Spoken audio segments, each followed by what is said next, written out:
Hello. I'm outside today, around the back of the church, and it's a glorious sunny day. You know, Jesus was always asking questions. In fact, the Gospels record over 100 questions that he asked at different points in time. But today's question is probably one of the most important of them all. He and his disciples had already spent a couple of years together. They'd been journeying together, they'd been eating together, they'd been talking about things together. They'd listened to his teachings, they'd discussed his teachings, they'd watched him engage in ministry, they'd helped him engage in ministry. And then we're told, after spending some time in prayer, Jesus senses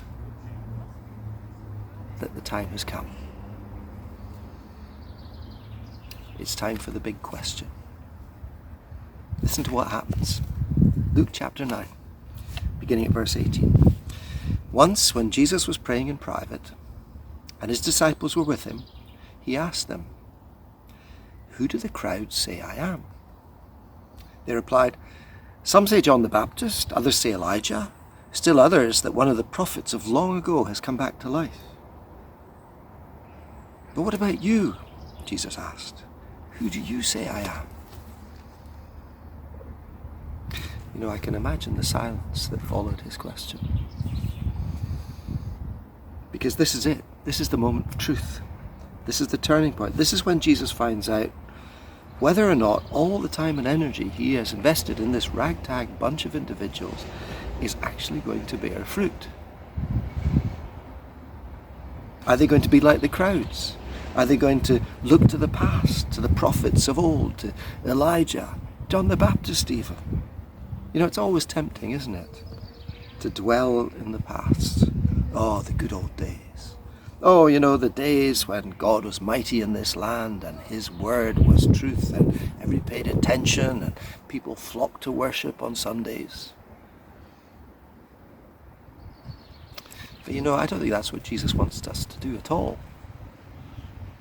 I think he wants us to look to the future and to the new possibilities that open up when God is walking by our side. "What about you?" he asks. "Who do you say I am?" Pause. Peter answers, "You are the Christ of God." You know, Matthew's version of the same incident adds a bit more. "You are the Christ, the Son of the living God."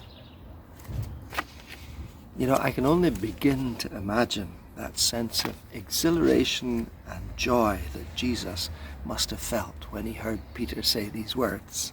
And I could also picture the hosts of heaven who'd been looking on, going, "Yes, yes, yes, he's got it." You know, the celebrations after Rodri's goal for Manchester City last Wednesday would have been nothing compared to the celebrations that went on in heaven on hearing Peter say these words. "Yes, Peter, you've got it.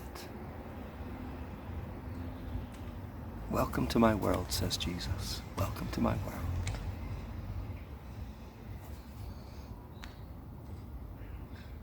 You know, it's a question he will ask each and every one of us at some point in our lives. Maybe he's even asking you that same question today. Who do you say I am?